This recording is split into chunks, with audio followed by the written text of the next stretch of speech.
बिस्मिल्लाहिर्रहमानिर्रहीम। हम 3 टाइप्स के मसल्स डिस्कस कर चुके हैं। अब हमें जो डिस्कस करना है वो है स्ट्रक्चर ऑफ स्केलेटल मसल। हम सिर्फ स्केलेटल मसल्स का ही यहाँ पे स्ट्रक्चर क्यों डिस्कस कर रहे हैं, क्योंकि ये जो चैप्टर है it is basically about movement. तो जो स्केलेटल मसल्स हैं ये हमें हर तरह के मूवमेंट प्रोवाइड करते हैं। हमें उठ के अगर खाना खाना है तो कौन से मसल्स काम कर रहे हैं, स्केलेटल मसल्स काम कर रहे हैं। हमें कुछ लिखना है तो कौन से मसल्स काम कर रहे हैं, स्केलेटल मसल्स काम कर रहे हैं। हमें भागना है, हमें एक्सरसाइज करनी है तो कौन से मसल्स काम कर रहे हैं, स्केलेटल मसल्स काम कर रहे हैं। तो हम स्केलेटल मसल्स के स्ट्रक्चर को पहले डिस्कस करेंगे और फिर इनका मैकेनिज्म देखेंगे कि ये कॉन्ट्रैक्शन कैसे हो रही है। अब देखते हैं स्ट्रक्चर ऑफ स्केलेटल मसल। ये एक मसल है। इस मसल का जब हमने कट पोर्शन लिया, इसके बीच में से कट किया तो हमें नज़र आया कि इसके अंदर बहुत सारे मसल बंडल्स प्रेजेंट हैं जो पर्पल में बनाए हुए हैं। ये 3 नहीं होते, ये बहुत सारे होते हैं। इसमें से एक बंडल को बाहर निकाला और इसको जब ऑब्जर्व किया तो हमें नज़र आया ये मल्टी न्यूक्लिएटेड है, इसके अंदर बहुत सारे सेल्स प्रेजेंट है। तो मसल बंडल के अंदर क्या प्रेजेंट है, मसल सेल्स प्रेजेंट हैं। उन मसल सेल्स को मसल फाइबर भी कहा जाता है। मसल बंडल के अंदर क्या है, मसल सेल्स हैं और उनको मसल फाइबर भी कहा जाता है। उन मसल सेल्स को हमने यहाँ निकाला, या हम कहेंगे मसल फाइबर को हमने निकाला। ठीक है, ये मसल फाइबर है, इसको हमने निकाल लिया है। ये दूसरे सेल्स की तरह है जो हमारी बॉडी में और सेल्स प्रेजेंट हैं। तो आम सेल में क्या होता है, उसमें प्लाज्मा मेम्ब्रेन होती है, साइटोप्लाज्म होता है, डिफरेंट ऑर्गेनल्स होते हैं। तो यहाँ पे भी प्लाज्मा मेम्ब्रेन है। इस प्लाज्मा मेम्ब्रेन को सार्कोलीमा कहा जाता है। लीमा वर्ड यूज होता है, सार्को वर्ड जो है ये मसल्स में प्रेजेंट है तभी यूज हो रहा है। प्लाज्मा मेम्ब्रेन के अलावा बीच में जो फ्लूइड है साइटोप्लाज्म, वो भी इनमें मौजूद है। तो यहाँ जो साइटोप्लाज्म है इसको सार्कोप्लाज्म कहा जाएगा। इसके अलावा एंडोप्लाज्मिक रेटिकुलम भी प्रेजेंट है, तो एंडोप्लाज्मिक रेटिकुलम को सार्कोप्लाज्मिक रेटिकुलम कहा जाएगा। तो ये वर्ड सार्को किसको शो कर रहा है, ये मसल्स के लिए यूज हो रहा है। अभी जो एंडोप्लाज्मिक रेटिकुलम है, याद रखिएगा कि इसके अंदर बहुत सारे कैल्शियम आयंस प्रेजेंट हैं। इन कैल्शियम आयंस का काम हम आगे डिस्कस करेंगे। आपने अभी सिर्फ ये याद रखना है कि जो एंडोप्लाज्मिक रेटिकुलम सार्कोप्लाज्मिक रेटिकुलम है मसल फाइबर या मसल सेल के अंदर, उसके अंदर बहुत सारे कैल्शियम आयंस प्रेजेंट हैं। इसके अलावा इन मसल सेल्स में ग्लाइकोजन भी स्टोर्ड है, जहाँ से हमें एनर्जी मिलती है मसल कॉन्ट्रैक्शन के लिए। अब मसल फाइबर के अंदर ये सब तो है।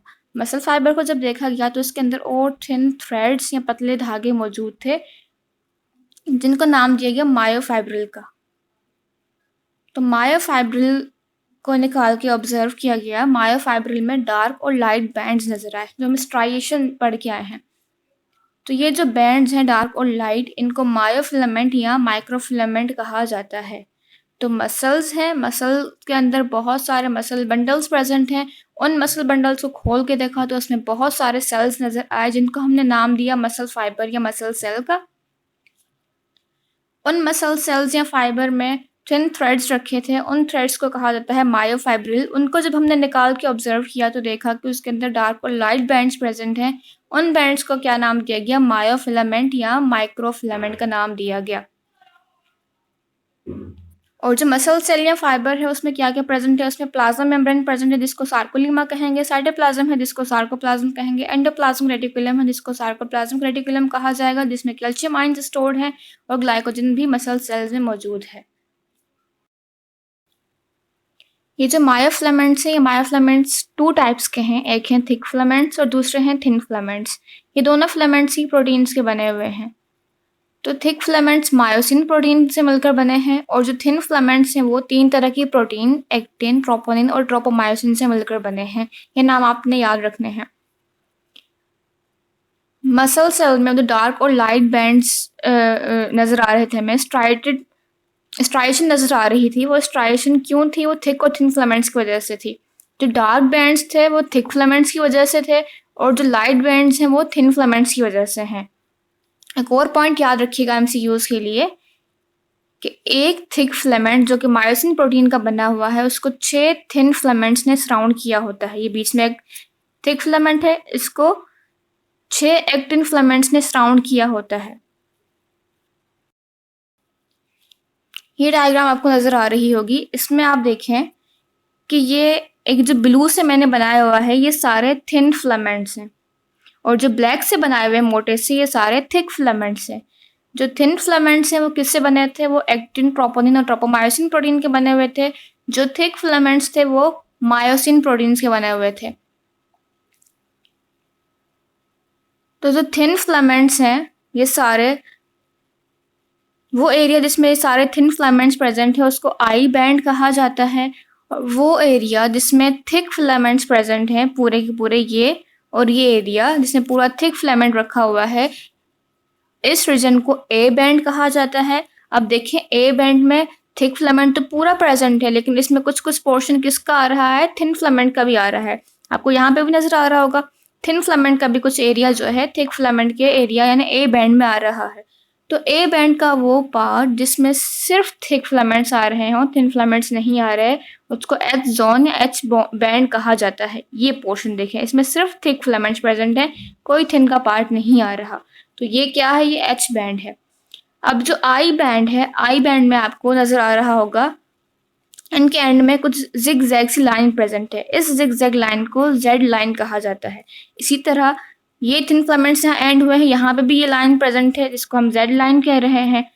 तो एक जेड लाइन से दूसरी जेड लाइन का जो डिस्टेंस है इसको सार्कोमेर कहा जाएगा। इसमें थिन फिलामेंट भी आ रहे हैं, थिक फिलामेंट भी आ रहे हैं, इसमें आई बैंड भी आ रहा है, इसमें ए बैंड भी आ रहा है, इसमें एच बैंड भी आ रहा है। तो इस डिस्टेंस को, इस जगह को हम क्या बोलते हैं? सार्कोमेर कहते हैं। सार्कोमेर क्या है? ये स्ट्रक्चरल, फंक्शनल और कॉन्ट्रेक्टाइल यूनिट है मसल्स का। जैसे हम किडनी के यूनिट्स पढ़ के आए हैं, नेफ्रॉन्स है। लाइफ का यूनिट हमने पढ़ा है कि सेल है। इसी तरह मसल्स का भी यूनिट है जिसको हम सार्कोमेर कहते हैं। सारे मसल्स में ये प्रेजेंट है जो कि इसका स्ट्रक्चर बना रहे हैं मसल्स का। फंक्शनल यूनिट है क्योंकि कॉन्ट्रैक्शन यहीं हो रही है, और कॉन्ट्रेक्टाइल यूनिट है। तो सार्कोमेर क्या है? Distance between two Z lines is called sarcomere in which thick and thin filaments are present. In short, I, A and S bands are present.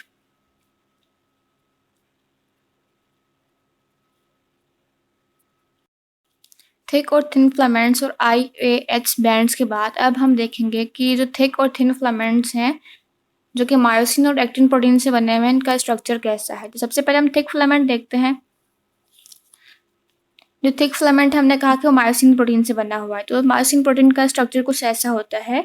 ये इसका टेल रीजन है और यहाँ पे कुछ बल्ब लाइक हेड प्रेजेंट है। ये जो बल्ब लाइक हेड्स हैं ये जाके अटैच होते हैं एक्टिन प्रोटीन के साथ। जब मायोसिन के हेड और एक्टिन प्रोटीन की अटैचमेंट होगी तो मसल्स कॉन्ट्रैक्ट होते हैं।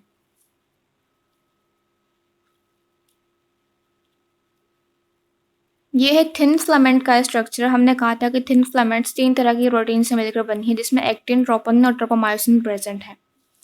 तो ये जो आपको सेंटर में रेड नजर आ रही है एक्टिन प्रोटीन है।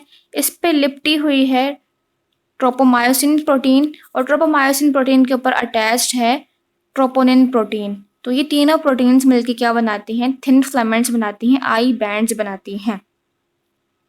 ये जो ब्लू आपको नजर आ रहे हैं ये पॉइंट्स ऑफ अटैचमेंट है। ये साइट्स हैं जहाँ पर bulb like head of myosin ने अटैच होना है, लेकिन मायोसिन हेड अटैच नहीं हो सकता क्योंकि यहाँ पे रुकावट है ट्रोपोमायोसिन प्रोटीन जिसने इनको कवर किया हुआ है। जब ट्रोपोमायोसिन प्रोटीन हटेगी तभी जाकर मायोसिन प्रोटीन का हेड यहाँ पे अटैच हो सकता है।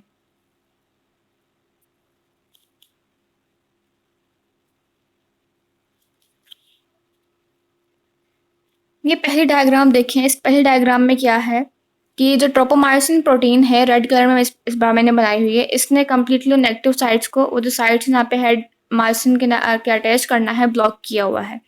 तो अभी अटैचमेंट कैसे होगी?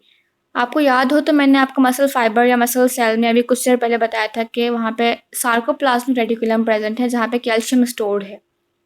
तो जब मसल ने कॉन्ट्रैक्ट होना होता है तो वहाँ से कैल्शियम आयंस रिलीज होते हैं सार्कोप्लाज्मिक रेटिकुलम से।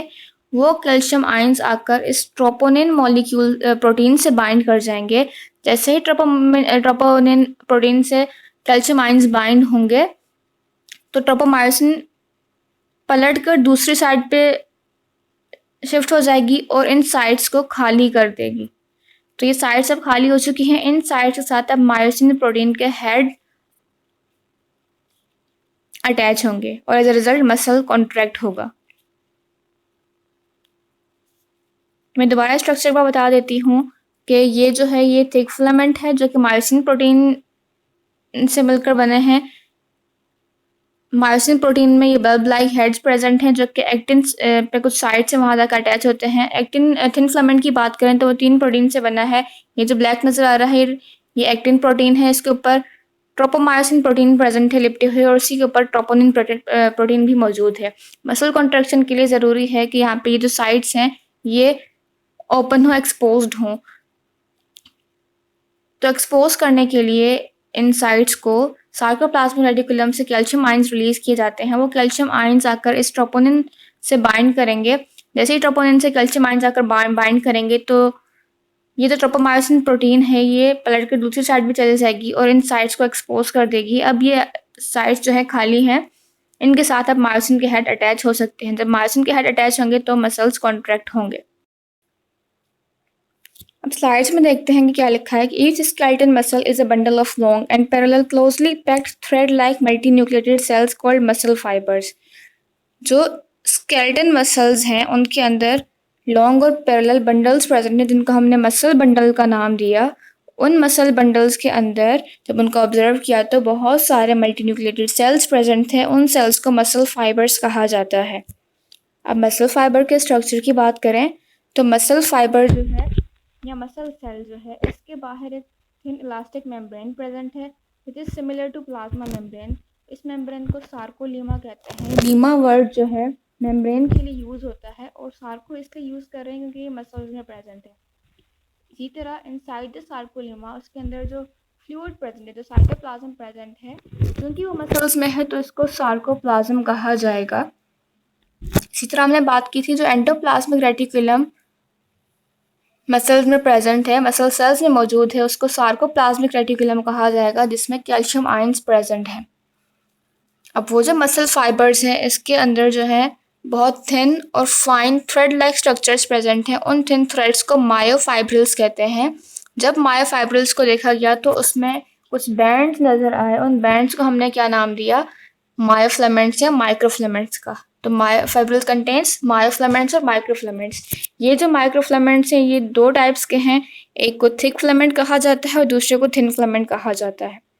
अब इसके अलावा मायोफाइब्रिल्स में कॉन्ट्रैक्टाइल यूनिट्स हैं जिनमें थिक और थिन फिलामेंट्स आते हैं, तो उनको सार्कोमेर कहा जाता है। तो सार्कोमेर क्या है? It is the distance between 2 dark Z lines.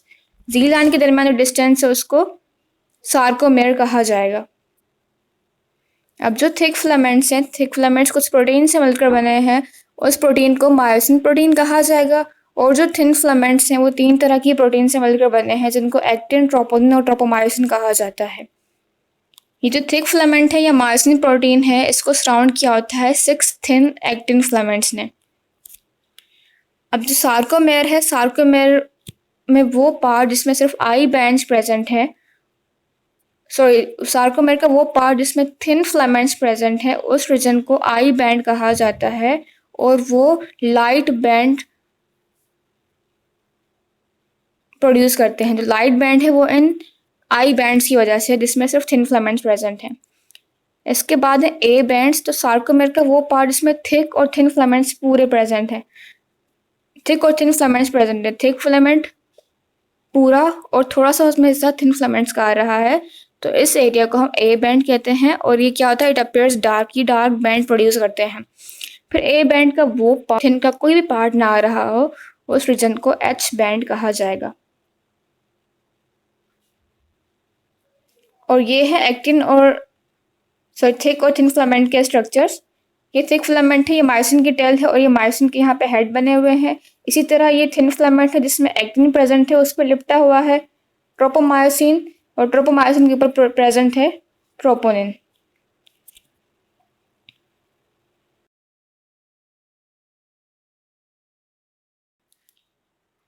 अब हम देखते हैं कि ये थिक और थिन फिलामेंट्स कैसे काम करते हैं, या इन शॉर्ट हम ये कहते हैं कि हम अब ये देखते हैं कि मसल्स कॉन्ट्रैक्ट कैसे होंगे। अब मसल्स कॉन्ट्रैक्ट तब होते हैं जब उनको ब्रेन से सिग्नल आएगा कि आप कॉन्ट्रैक्ट अपनी मर्जी से कर रहे हैं, लेकिन सिग्नल उनको ब्रेन से आएगा। तो ब्रेन से सिग्नल किस फॉर्म में आता है? एक इलेक्ट्रिक करंट की फॉर्म में आता है। उस करंट को नर्व इम्पल्स कहा जाता है। ये नर्व इम्पल्स आई ब्रेन से क्या लेकर आई है? मैसेज लेके आई है मसल कॉन्ट्रैक्शन का। मैसेज कहाँ लेकर आई है? मसल सेल्स में, यानी जो मसल फाइबर्स हमने पढ़े हैं। ये मैसेज किस फॉर्म में होता है? केमिकल्स की फॉर्म में होता है। ब्रेन से केमिकल्स लाई है एज अ मैसेंजर। तो वो मैसेंजर केमिकल्स आए हैं, उन केमिकल्स को न्यूरो ट्रांसमीटर्स कहा जाता है। न्यूरो मीन्स ब्रेन से, ट्रांसमीटर जो कि ट्रांसमिट होकर आ रहे हैं और हमें मैसेज दे रहे हैं कॉन्ट्रैक्शन का। तो ये फॉर एग्जांपल ये मसल सेल्स हैं। तो हमने कहा था कि मसल सेल्स की ये जो मेम्ब्रेन है ये सार्कोलीमा है और ये सार्कोप्लाज्म है। इस मसल फाइबर के अंदर मायोफिब्रिल्स और फिर मायोफाइब्रिल्स हैं। उन मायोफाइब्रिल्स के अंदर थिक और थिन फिलामेंट्स हैं। तो ये केमिकल्स जो आए हैं, जो न्यूरोट्रांसमीटर्स आए हैं, नर्व इम्पल्स उनको सेल्स के बाहर रिलीज कर देगी। जैसे ही न्यूरोट्रांसमीटर सेल्स के बाहर रिलीज हुए, ये सार्कोलिमा में इंटर होंगे, मतलब मसल फाइबर या मसल सेल की प्लाज्मा मेम्ब्रेन क्रॉस करके अंदर आएंगे और यहाँ मौजूद सार्कोप्लाज्मिक रेटिकुलम, यहाँ सार्कोप्लाज्मिक रेटिकुलम होगा। ये मैसेंजर वहाँ जाएंगे। जब मैसेज पहुंच जाएगा कि भाई ब्रेन से मैसेज आया मसल कॉन्ट्रैक्शन का, तो सार्कोप्लाज्मिक रेटिकुलम जो कि एंडोप्लाज्मिक रेटिकुलम है, हमने पढ़ा है कि उसमें कैल्शियम स्टोर्ड है। तो वो स्टोर्ड कैल्शियम बाहर निकल आएगी। वो कैल्शियम बाहर आएगी, मायोफाइब्रिल्स में मौजूद जो थिन फिलामेंट्स हैं उनके ट्रोपोनिन से आकर अटैच होगी। ये ट्रोपोनिन है, इससे जैसे आकर अटैच होगी तो ये जो येलो ट्रोपोमायोसिन है पलट के दूसरी तरफ चला जाएगा और जो बाइंडिंग साइड्स हैं वो खाली हो जाएंगी। जब बाइंडिंग साइड्स खाली हो जाएंगी तो ये जो थिक फिलामेंट है ये अटैच होगा एक्टिन की साइड्स से। तो यहाँ पे क्या हुई है? बाइंडिंग हुई है एक्टिन और मायोसिन फिलामेंट की, थिक और थिन फिलामेंट की। मायोसिन का हेड अटैच हो रहा है थिन फिलामेंट के साइड पे और इसकी अटैचमेंट के लिए क्या चाहिए? एटीपी चाहिए। विदाउट एटीपी अटैचमेंट नहीं हो सकती। एटीपी यूज हुई, अटैच हुआ, फिर एटीपी यूज होगी, ये डी अटैच होगा, ये यहाँ से दूर मूव करेगा।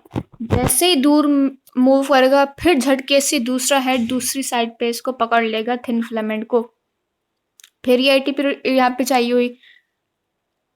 उसके बाद दोबारा एटीपी एटीपी यहाँ एटीपी खर्च होगी और फिर एटीपी से क्या होगा? डी अटैचमेंट होगी। डी अटैचमेंट के बाद दोबारा से क्या होगा? ये जो हेड है ये फौरन से इसको झटके से दोबारा पकड़ लेंगे थिन फिलामेंट्स को। इस तरह थिन फिलामेंट्स अंदर की तरफ मूव होती जाएंगी। दोनों साइड्स में ये होगा। थिन फिलामेंट्स को ये हेड पकड़ के क्या कर रहे हैं? अंदर की तरफ मूव कर रहे हैं। मतलब जब मसल्स कॉन्ट्रैक्ट होंगे तो थिन फिलामेंट्स एक दूसरे के क्लोज आ जाएंगे, जी लाइन एक दूसरे के क्लोज आ जाएगी, बीच में जो एच बैंड था वो कम्प्लीटली ख़त्म हो जाएगा क्योंकि ये थिन फिलामेंट्स बिल्कुल मिल जाएंगे थिक फिलामेंट्स से खींचने से। क्या होगा? यहाँ पे नर्व इम्पल्स आएगी ब्रेन से जो कि मैसेजेस लेकर आ रही है in the form of chemicals. Those chemicals are called neurotransmitters. Neurotransmitters जब मसल सेल के पास आकर पहुंचे वहाँ रिलीज होंगे नर्व इम्पल्स से। रिलीज होने के बाद ये जब सेल के अंदर जाएंगे तो सेल का सार्कोप्लाज्मिक रेटिकुलम जो है वहाँ से कैल्शियम आयंस रिलीज होंगे।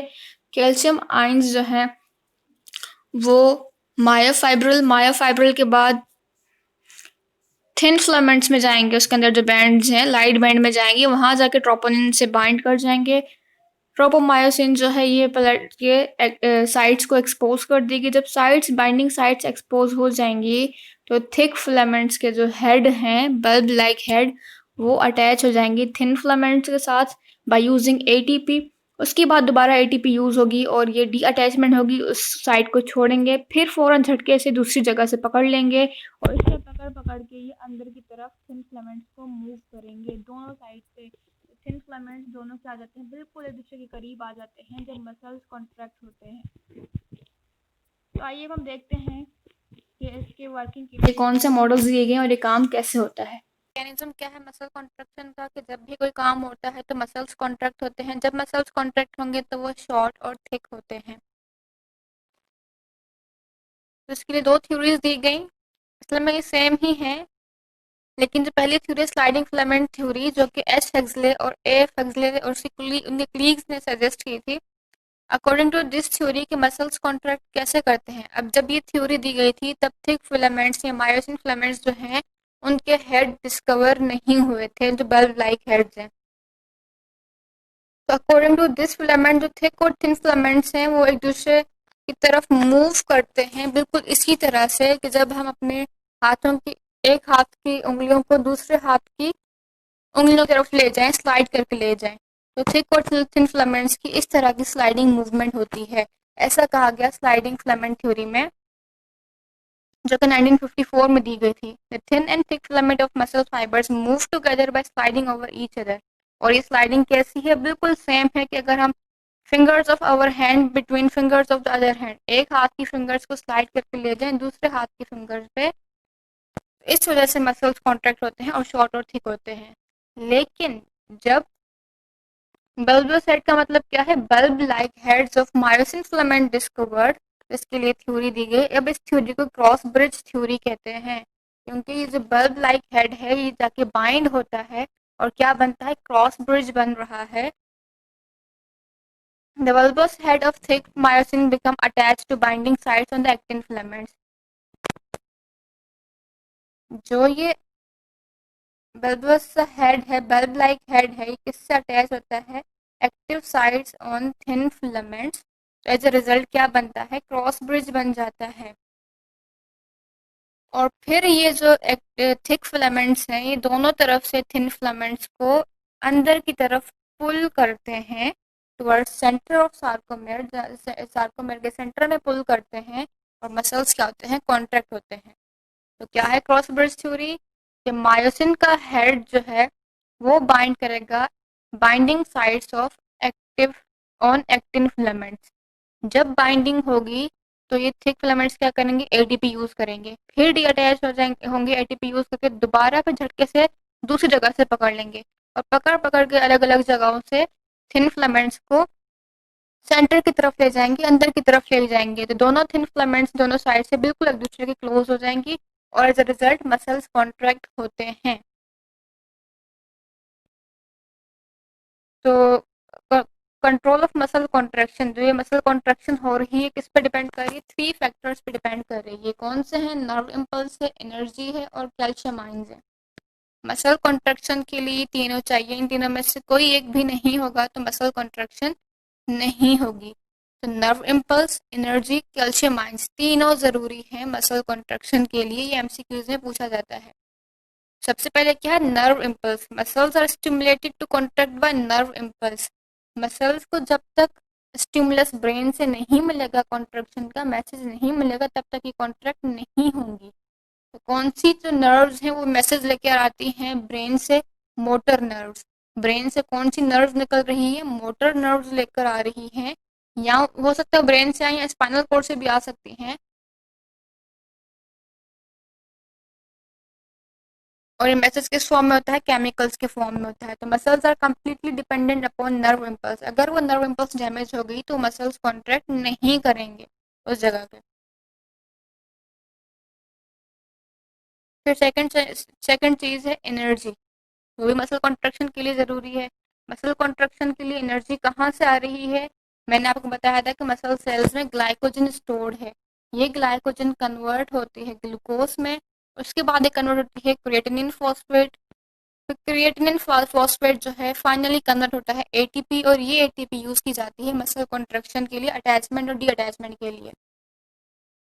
फिर है कैल्शियम आयंस। तो calcium ions are important in muscle fibre contraction, क्योंकि जब तक कैल्शियम आयंस नहीं होंगे, कैल्शियम आयंस आकर एक्टिन जो थिन फिलामेंट्स हैं उनके साथ आकर बाइंड नहीं करेंगे, तब तक ट्रोपोमायोसिन प्रोटीन वहां से हटेगी नहीं, बाइंडिंग साइट्स एक्सपोज नहीं होंगी और मायोसिन फिलामेंट उसके साथ बाइंड नहीं होगा। तो कैल्शियम का होना जरूरी है ताकि बाइंडिंग साइट्स एक्सपोज्ड हों। तो कैल्शियम कहाँ स्टोर्ड है, सार्कोप्लाज्मिक रेटिकुलम में स्टोर्ड है। जब नर्व इम्पल्स पहुंचती है मसल सेल तक तो वो केमिकल रिलीज करती है, मैंने न्यूरोट्रांसमीटर का नाम लिया था, मतलब वो ट्रांसमीटर या वो केमिकल जो कि सेंट्रल नर्वस सिस्टम से आ रहा है। तो वो असल में न्यूरो ट्रांसमीटर कौन सा होता है? एसिटाइल कोलिन होता है। वो कौन सा केमिकल है जो नर्व इम्पल्स से ट्रेवल करके आ रहा है? एसिलिन है।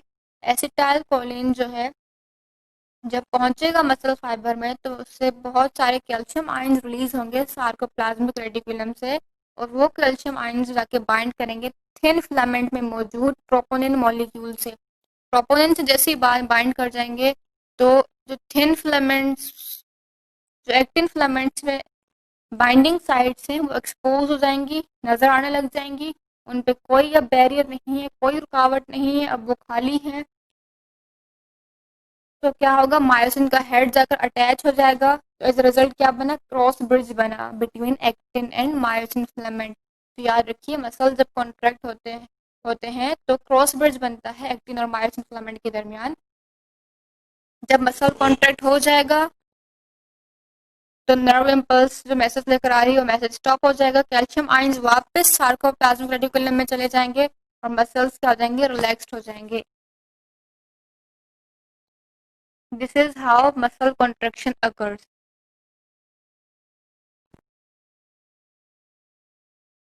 And myosin